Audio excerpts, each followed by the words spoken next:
Welcome back आप कर लो, फिर कहोगी ब्रेक आप ले लेते हैं पूछे बगैर। अब बातें कर रहे थे तो मुझे नहीं पता चला ना कि हम लोग वापस भी आ गए। वेलकम बैक नाजरीन।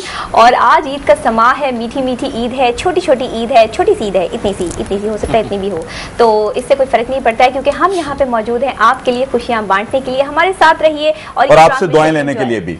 जी बिल्कुल, आपकी दुआओं की भी हमें सख्त से सख्त ज़रूरत है और इस वक्त हमारे मुल्क को खास तौर पे जो है हमारी दुआओं की और हमारी एफर्ट्स की ज़रूरत है। इसलिए यंगस्टर्स को जो है वो आगे आना चाहिए और यंगस्टर्स को है इस मुल्क के लिए कुछ करना चाहिए। जैसे हम लोग हैं यहाँ बैठे हैं आपके लिए ट्रांसमिशन कर रहे हैं, हमारी कोशिश ये होती है कि अच्छी बात अगर आप तक पहुँचे और आप उसको अडॉप्ट कर लें तो इससे बड़ी बात और क्या हो सकती है। और इसी तरह से बात हो रही थी कुछ मोहब्बत की जब हम गए थे ब्रेक पर। आप ब्रेक बगैर पूछे ले लिया आपने मुझसे। मोहब्बत की बात आप मुझसे क्यों कर रही हैं? गिलानी साहब से पूछिए, ये ज्यादा बेहतर बताएंगे। अच्छा, अब आप जब ब्रेक पे जाएंगे ना तो मैं ब्रेक पे जाऊंगी। अब वैसे आपने कितनी मोहब्बतें की हैं जी? देखिए जी, आप तो मुझसे ऐसे पूछें जैसे मैं मोहब्बत स्पेशलिस्ट हूँ। लेकिन मोहब्बत मैं समझता हूँ कि मैंने बहुत मोहब्बतें की हैं जिंदगी में। और हाँ, बहुत मोहब्बतें की हैं, बहुत मोहब्बतें की हैं मैंने जिंदगी में। लेकिन और उसका असर ये हुआ है कि आजकल एक टीवी चैनल पे मीरा पति प्रोग्राम चल रहा है। मीरा को चाहिए पति, तो मदद करे ना। मैं समझता हूँ कि मोहब्बत के बगैर इंसान मुकम्मल ही नहीं हो सकता। अच्छा, मैंने समझा कि कहीं मोहब्बत के बगैर पति मिल ही नहीं सकता। जिसके दिल में मोहब्बत नहीं है, जिसकी आंख में मोहब्बत नहीं है, जिसमें रोमांटिसिज्म नहीं है, और मैं समझता हूँ कि वो तो इंसान ही नहीं है। उसको आप इंसान की लिस्ट से खारिज करें कि जिसमें मोहब्बत आपके हर इंसान के बारे में, हर एक चीज के बारे में आपकी आंख में मोहब्बत होनी चाहिए। और मोहब्बत करना कोई जुर्म नहीं। देखें नहीं, मोहब्बत माँ के साथ, मोहब्बत बेटी के साथ, मोहब्बत भाई के साथ, मोहब्बत बाप के साथ, मोहब्बत बीवी के साथ। इतनी मोहब्बतें गिलानी साहब ने की हैं, तो मैं एक ही रिश्ते से नहीं जोड़ सकता। मैं तो समझ गया ना, मैंने तो आपकी तरफदारी करनी है। बिल्कुल सही। अच्छा, कट मैं पूछूंगी मोहब्बत के बारे में। पूछिए प्लीज।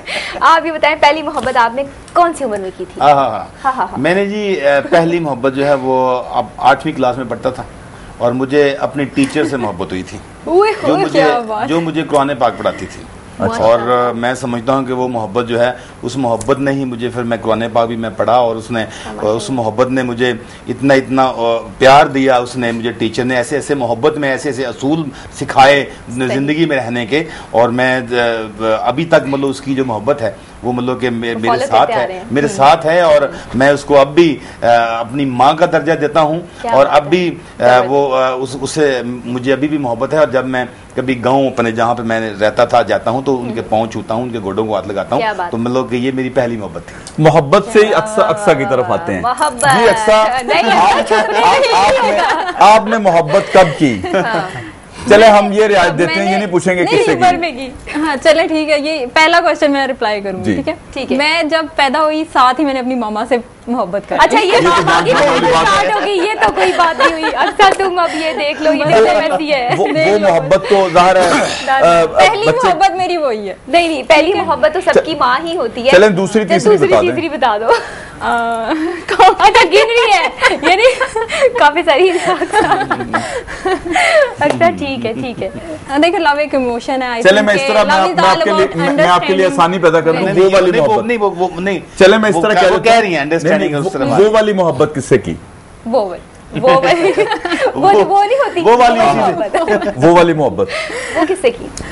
प्यार मेरा ख्याल है कि एक ऐसा इमोशन है, एक ऐसा जज्बा है जो आपके अंदर पैदा होता है। एक आर्टिस्ट के अंदर तो खास तौर पर जो है ना वो पनपता है। और कहीं ना कहीं से जब आपके अंदर वो इमोशन आता है तभी आपके अंदर एक, मेरा ख्याल है कि आप अपने इमोशंस और अपनी एक्टिंग और अपनी किसी भी चीज को ना बहुत अच्छी तरह से अक्सर डिप्लोमेटिक नहीं होना, सीधी तरह जवाब दो। मोहब्बत किससे की? पहले तुम बताओगी। अच्छा, जमीन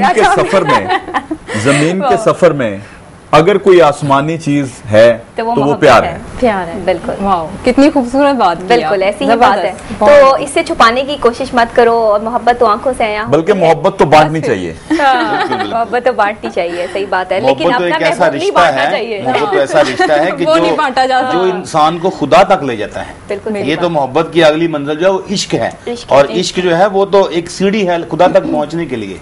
और जो बंदा मोहब्बत से इनकार करता है तो मैं समझता हूँ कि वो किस नाम का बंदा है वो। अच्छा ये बताएं, आप दोनों से क्वेश्चन है, लव मैरिज करनी चाहिए या अरेंज मैरिज करनी चाहिए?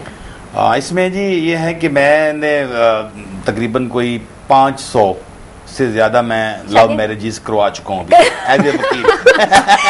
इसका मतलब है आप एक्सपर्ट हैं लव मैरिजेस करवाने के, तो मेरा पति तो फिर उसको तो प्रोग्राम करने की जरूरत ही नहीं है। नहीं, उसमें ये है कि मोहब्बत करवाना मेरी प्रोफेशनल, ये लव मैरिज करवाना मेरी प्रोफेशनल मजबूरी है कि जब मोहब्बत करवाना जो है, नहीं लव मैरिज करवाना, उसकी वजह यह है कि मैं जब कोई 17-18 साल पहले इस पेशा वकालत में आया तो मेरे पास एक लड़की और एक लड़का आए, तो मैंने उनको समझाना शुरू कर दिया। मैंने कहा देखें आप अपने माँ बाप की इज्जत खराब कर रही हैं, आप जो है वो गलत कर रहे हैं, तो आप ऐसा करें कि आप घर चले जाएं। लड़कियों को मैंने कहा कि आप बाकायदा अपना रिश्ता भेजें जाके, और वो मान जाएं तो आप कर लें, तो ये अच्छी बात नहीं है। तो वो मुझे लड़का और वो लड़की मुझे क्या कहती है, लड़की कहती वकील साहब अगर तुसी साडा निकाह करवाना है तो कराओ, नहीं तो 3600 वकील और बैठे ने, उन्होंने फीस दे के अपना निकाह करवा लेने। क्या मैंने मैंने कहा फीस दो, और मैंने उसका करवा दिया। इसलिए ये जो चीज हम दूसरी आपने बात पूछी है कि लव मैरिज या अरेंज मैरिज है, बिल्कुल आपने कहा लक्ष्मी भी ना ठुकराओ, हाँ, और उसको लक्ष्मी दे भी दो, लक्ष्मी दे भी दो, लक्ष्मी दे दो। क्या बात है, क्या बात। दूसरा बात आपने पूछी कि लव मैरिज और अरेंज मैरिज जो है इसमें कोई पैमाना नहीं है कि लव मैरिज जो है वो कामयाब हो जाएगी या अरेंज मैरिज कामयाब हो जाएगी। ये मैं समझता हूँ कि एक ये जुआ है ये, और ये किसी को रास आया किसी को नहीं आया। और बड़े बड़े ऐसे मैंने देखे हैं कि मैंने अपने जो लव मैरिजेस करवाई अपनी जिंदगी में, तो उनकी 2 माह के बाद उनकी लैदगी हो गई, और अरेंज मैरिजेस में वो चल रही हैं। तो कई ऐसे हैं कि एक ने लव मैरिज की, उसके बाद अगर लड़की खुदा ना खास्ता उसके पेरेंट्स ने कत्ल कर दिया, तो वो जो लड़का है उसने खुदकशी कर ली, उसने कहा अगर वो नहीं रहेगी तो मैं भी नहीं रहूंगा। तो इसलिए जो ये चीजें आपने इसमें किसी पैमाने में नहीं आप नाप सकते। यहाँ तो मैं गिलानी साहब ये कहूंगी कि किसी ने पूछा मेरी बर्बादी का सबब, तो मैंने मुस्कुरा के कहा कि मैंने मोहब्बत की थी। अच्छा, इसमें मैं थोड़ा सा इजाफा करता चाहूँ कि अहकामात इलाही के अंदर रहते हुए जी और अहादीसे मुबारका के उसमें फ्रेम में रहते हुए अगर आप मोहब्बत करते हैं, उसवाए हसना के मुताबिक चलते हैं, तो मैं नहीं समझता बाज लोगों को शादी के बाद मोहब्बत होती है, बाज लोग मोहब्बत करके शादी करते हैं, लेकिन उसके पैरामीटर के अंदर रह के करेंगे तो मेरा ख्याल नुकसान होने का कम अंदेशा है। अच्छा, अक्सर क्या कहती हो कि मतलब आपको शादी उस बंदे से करनी चाहिए जो आपसे मोहब्बत करता हो, या फिर आपको जो पसंद हो उससे शादी करनी चाहिए? वेल इट डिपेंड्स ना नबिया। पहले तो एक वो क्वेश्चन था कि लव मैरिज करनी चाहिए या अरेंज मैरिज करनी चाहिए। तो मेरा जहाँ तक ख्याल है, तो अगर आपको कहीं लव हो भी जाता है तो मेरा ख्याल है कि आपको अपने पेरेंट्स को साथ लेके चलना चाहिए। बिल्कुल सही। अब उनको सबसे पहले उसमें इन्वॉल्व करो, शामिल करो, उनकी रजामंदी बहुत ज्यादा जरूरी है। और आजकल जो मैं देख रही हूँ लड़के और लड़कियां खुद से ही अब फैसले, अब खुद से ही डिसीजन ले लेते हैं, तो दैट्स रॉन्ग। मेरा ख्याल है कि आप सबको इन्वॉल्व करो, सब लोग उस खुशी में, बिल्कुल दोस्ती होनी चाहिए, उस खुशी में सब शामिल हों, तो फिर तो लव मैरिज भी फिर बहुत जबरदस्त है। सही। लेकिन इसमें ऐसा मैं थोड़ा सा इसमें डिफर करूंगा कि मेरे पास एक केस आया अभी कुछ दिन पहले कि एक लड़की उसकी उम्र होगी तकरीबन को 20 साल और एक लड़का 21 साल 22 साल का, वो दोनों कहती जी मेरा इनसे निकाह करवा दें, कोर्ट मैरिज हमने करना चाहते हैं। तो मैंने उससे पूरा थोड़ा सा पूछा कि क्यों, मतलब कि आप ऐसा कर रहे हैं? तो उसने कहा जी मेरे जो फादर हैं वो काफ़ी ग्रीडी हैं, लालची आदमी हैं, एक 60 साल का आदमी है जो कि बहुत रिच आदमी है, तो उनसे पैसे लेके अपने पैसों की खुशी की खातिर मुझे उसके साथ निकाह करवा रहे हैं, तो मैं वहां पे नहीं जाती। तो इस तरह की जो चीजें हैं, मतलब लड़कियां बाज मजबूर भी हो जाती हैं, क्योंकि एक लड़की जो अब जवान है और वो अपना इस्लाम ने भी इसमें कहा है कि आप हक दिया है, और उसके बाद हमारे कानून ने भी इस चीज का हक दिया है कि जो लड़की जवान है, अक्ल व बालिग है, और उसको वो कर सकती है अपनी मर्जी से शादी। अच्छा, हमें ये भी जब बेटियां होती हैं तो फिर ये दुआ मांगी जाती है कि अल्लाह उनके नसीब नसीब अच्छे करे। और ईद जो है, देखें इजहार मोहब्बत के लिए ईद का त्यौहार आपको अगर नसीब हो और आप ईद के दिन मोहब्बत का इजहार करें, कभी वैसे ईद के दिन करके देखा ऐसा? ईदियां तो दी होंगी, ईदियां तो दी होंगी।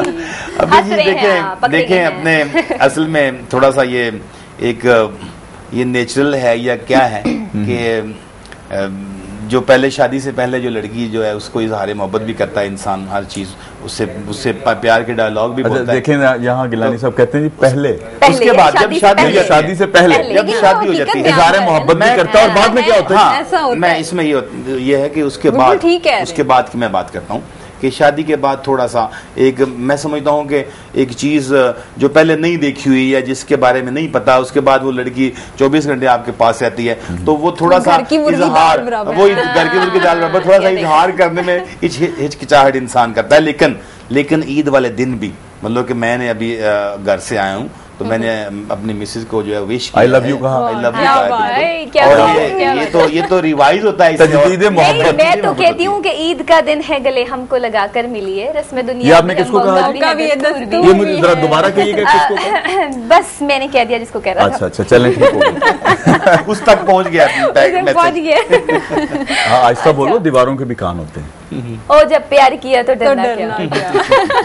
इतनी दिलेरी। मेरा ख्याल है गिलानी साहब बैठे हुए हैं। हाँ वो एडवोकेट है ना, बहुत से केस लड़ लेंगे मेरा और कोई मसला हो गया तो। अच्छा अक्सा, वो मोहब्बत का सवाल दरमियान में रह गया। बताया नहीं अक्सा ने। मैं सोच रही थी अब आप लोग भूल जाएंगे। क्यों भूल जाएंगे? ईद का दिन है तो मोहब्बत तो आज का दिन तो है ही मोहब्बत का दिन। हाँ ये तो दैट्स ट्रू। तो फिर बता दो कि आज जो है वो कोई नाराज तो नहीं है? नहीं, कोई नाराज नहीं, कोई ऐसी बात नहीं, सब खुश है, सब खुश है। अगर आपसे कोई नाराज है तो हम रिक्वेस्ट कर लेते हैं उनसे। हाँ बताओ। ठीक है भैया, अगर कोई नाराज है तो प्लीज आई एम सॉरी। अच्छा अक्सर को नहीं पता है कि कौन नाराज है, अगर कोई नाराज है नहीं, इसका मतलब है कि कुछ है, कुछ है। हाँ इसका मतलब अगर है नहीं, मैं देखो हमने वकील भी साथ बिठाए हुए, बता रहे हैं कुछ है। मैं किसी को नाराज बिल्कुल नहीं, मैं बर्दाश्त ही नहीं कर सकती हूँ नबिया, अगर कोई मुझसे नाराज हो तो बिल्कुल भी मुझसे नहीं बर्दाश्त। सॉफ्ट हार्टेड हो? बहुत ज्यादा सॉफ्ट हार्टेड। सही। फौरन से पहले मैं चाहती हूँ कि अगर कोई मुझसे थोड़ा सा भी नाराज है ना तो मेरा दिल चाहता है मैं सॉरी बोलूँ, मना लूँ, या ये मुझसे कोई ना कोई बात कर ले, हम लोग जल्द आप उसको जल्द मिला लेती हैं। जल्द। इसका मतलब ये हुआ ना कि इसका मतलब ये हो गया ना कि ये बात जो मैं कहने जा रहा हूँ कि कभी तो मुस्कुराते देखता हूँ, कभी नजरें चुराते देखता हूँ, वाह वाह, कभी मैं रूठ जाता हूँ जो उनसे तो फिर उनको मनाते देखता हूँ, कभी नजरें अनायत हो तो उस दम उन्हें पलकें बिछाते देखता हूँ। क्या बात है। अक्सा ने इतनी खूबसूरत बात की है तो मेरे दिन में ये चंद अशार आ गए कि जो सबको शेर जो है ना वो बड़ी जोर से आया होता है, मतलब जब कभी अच्छी को खूबसूरत लड़की सामने बैठी हो ना तो इनको जल्दी शेर आ जाता है, जल्दी आ जाता है। हाँ वैसे तो मेरे साथ भी एक खूबसूरत लड़की बैठी है। बिल्कुल। अच्छा इन्होंने देखा नहीं कि मैंने कहा था नबिया मैं आपके लिए गजल आपके। अच्छा वैसे मैंने ये नबिया बात सुने, मैंने ये एम कह दिया है, ये देख ले, मेरे चाहने वाले जो सामने बैठे हुए वो बताएंगे। अच्छा नबिया मैं एक गजल आपकी नजर करता हूँ, आपकी आंखों की नजर करता हूँ। क्या बात है, क्या बात है। अच्छा इसके बाद फिर मेरी आंखों की नजर भी कुछ करना पड़ेगा। बिल्कुल आपकी आंखों का इलाज भी है हमारे पास। वो ग्लासेस लगा के वो गिलानी साहब जो है ना इनकी आंखों की नजर नहीं दूंगा कम से कम। बिल्कुल आपको आपकी आंखों का लिए आई ड्रॉप्स जो है वो भी मैं लाया हूँ अपने।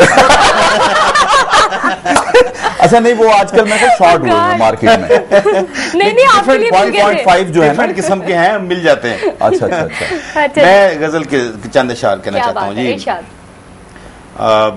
तेरी आंखों में खोना चाहता हूँ, तेरी आंखों में खोना चाहता हूँ, समंदर में समोना चाहता हूँ, मैं लौटा हूँ। आपने आंखें उस साइड पे कर ली, मैं तो आपकी आंखों को देख के सुना रहा हूँ। उसने उसकी तरफ ही देखना है ना, आपको देखनी है, मुझसे मत जाओ ना, आपकी तरफ देखना था। तेरी आंखों में खोना चाहता हूँ, समंदर में समोना चाहता हूँ, मैं लौटा हूँ बहुत ठंडी रुतों से, सरापा धूप होना चाहता हूँ। वाह। मुझे सदियों की शाहरग काटनी थी, मुझे सदियों की शाहरग काटनी थी, बहुत जागा हूँ सोना चाहता हूँ। तेरी फुरकत के एक लम्हे पे जाना, तेरी फुरकत के एक लम्हे पे जाना, हजारों साल रोना चाहता हूँ।